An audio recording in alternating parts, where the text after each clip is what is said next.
Dzisiaj będzie tak krawiecko.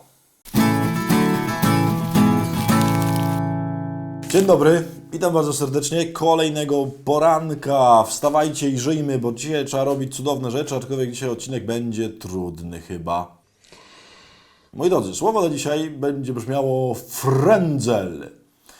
Jak wiecie, na pewno już kojarzycie, o co chodzi. Są takie fragmenty w Piśmie Świętym, w sensie w Ewangelii, gdzie ludzie, którzy spotykali Pana Jezusa, to dotykali frędzla Jego płaszcza. To się czasem tłumaczy jako skrawek albo brzeg, albo nie wiem, jakoś tam inaczej to można nazwać, rąbek, można tak. Bo dlatego, że to jest słowo, greckie słowo kraspedon, które oznacza właśnie to, brzeg, krawędź, skrawek, ale też bardzo często tłumaczy się jako frędzel, bo to było coś, co było na skraju szaty.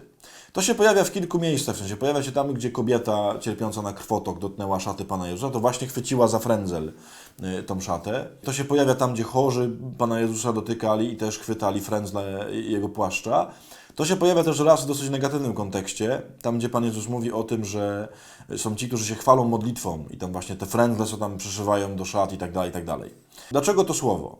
Moi drodzy, to jest słowo, które wskazuje jakby dwie rzeczy. Jedną taką oczywistą, ale drugą trochę mniej oczywistą. Ta oczywista jest taka, że Pan Bóg się bardzo lubi posługiwać drobnymi rzeczami. Nie naprawdę ujmuje to, że żeby zostać uzdrowionym, to wystarczy dotknąć po prostu nitki w płaszczu Pana Jezusa. Uwaga, nawet nie Jego samego, nawet nie Jego ciała, tylko nitki. Natomiast jest jeszcze druga rzecz, bo ta pierwsza, przepraszam, może o tej pierwszej. Ona jest piękna właśnie w takim sensie, że Pan Jezus się uwielbia posługiwać drobnicą. Uwielbia działać przez rzeczy niewidoczne, takie zwyczajne, takie, które my byśmy pominęli. Że my zazwyczaj, zauważcie, jak szukamy łaski Bożej, to oczywiście lecimy, nie wiem, na wielkie spotkania z wielkimi, charyzmatycznymi mówcami i tak dalej. Nie. Pan Jezus mówi w cichości jednym słowem, u Ciebie w pokoju, tylko przez jakiś jeden frędzel słowa. Ale druga rzecz. Tak sobie pomyślałem, że na przykład ta szata Pana Jezusa, której dotknęła ta kobieta, nie wiem oczywiście, w którym miejscu dotknęła tej szaty, czy dotknęła gdzieś na samym dole, tam gdzie Pan Jezusowi się tam gdzieś przy nogach pałętał ten skraj szaty, czy też może gdzieś wyżej. Ale pomyślcie sobie, że te dolne skraje, dolne frędzle, dolne brzegi, to musiały być strasznie ubrudzone, nie? Jeżeli to jest coś, co często spotyka właśnie, nie wiem, ziemię, albo też jeżeli na przykład pada deszcz. Ja wiem, co to znaczy, bo właśnie jak noszę kieckę, to też jak jest jakiś deszcz albo śnieg, to wszystkie tam na dole to mam zawsze czarne, nie? I tak sobie myślę, że może ta kobieta, jeżeli ona tam się skradała gdzieś w tłumie, to pewnie też była pochylona, i pewnie tam chwyciła gdzieś na dole ten płaszcz, czyli chwyciła za coś brudnego, za coś, co było, umorusane jakimś pyłem, albo może jeszcze gorzej. To nie był najczystszy fragment szaty Pana Jezusa. I tak mi to się dzisiaj pomyślało o tych wszystkich miejscach, gdzie Pan Bóg daje łaskę przez rzeczy brudne. I uwaga, o co mi chodzi? Nieraz na pewno spotkaliście nieświętego księdza. Nieraz spotkaliście księdza, który, że tak powiem, jak to mówią, nie nadaje się, żeby być księdzem. Na którego jak się patrzy, który jak żyje, to aż się litość bierze. Takiego księdza na przykład oglądacie teraz. I mam takie wrażenia, myślę, że naprawdę prawdziwe, że Pan Bóg się również taką ubrudzoną szatą posługuje. Że można by sobie pomyśleć, jak to, przecież to ksiądz to powinien być święty. Ale nie chodzi mi tylko o księdza. Ilu jest tam takich ludzi, świeckich tak samo, przez których Pan Bóg zadziałał niewiarygodne rzeczy, przez które zrobił wielkie cuda, a oni też za święci nie byli. Chciałbym, żebyśmy dzisiaj pomyśleli właśnie o takim frędzlu. O tym raz, że Pan Bóg działa przez rzeczy małe, ale też o tym, że Pan Bóg potrafi działać przez rzeczy brudne, przez rzeczy takie nijakie, przez rzeczy, które są nieświęte, które się nie nadają do tego, żeby być kanałem łaski. Uwaga, a są.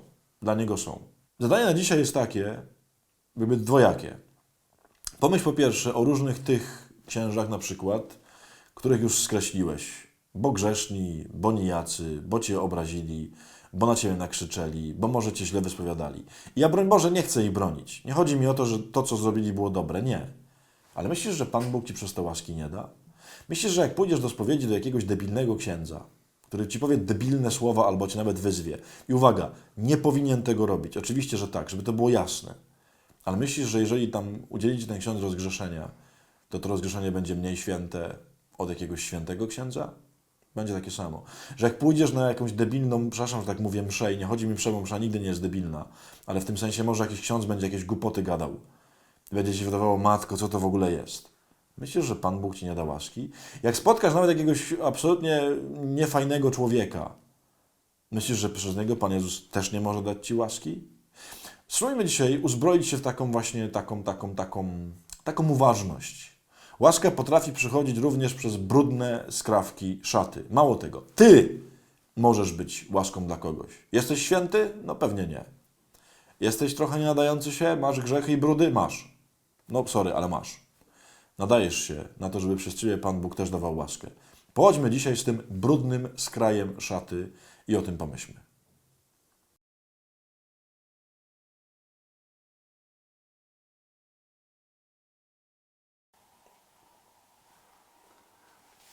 Widziałeś filmik Ochmana, księża są jak samoloty? Nie, chyba nie. I to co? Nie głupie, no zobacz se. No na pewno. No bo będzie znowu, że księży bronił grzesznych. No bronił, bo sam jestem grzeszny, to trzeba bronić, żeby ktoś mnie bronił. A temu Jezusowi, co to znaczy płaszcza? Przecież skórka, o co w tym chodzi? Czemu tam napisali płaszcza? Jak to czemu płaszcze? No przecież on taką jakąś kiecuszkę miał. Ale ty wiesz, że na przykład tam w marcu to jest śnieg, nie? Co myślisz, że on kurka w majtach biegał? No taką zawsze jest w takiej białej sukience ze sznurkiem. No właśnie, jak ty oglądasz takie rzeczy, to... Oczywiście, że mieli płaszcze, mieli opończe, płaszcze, narzuty takie mieli, no człowieku, no.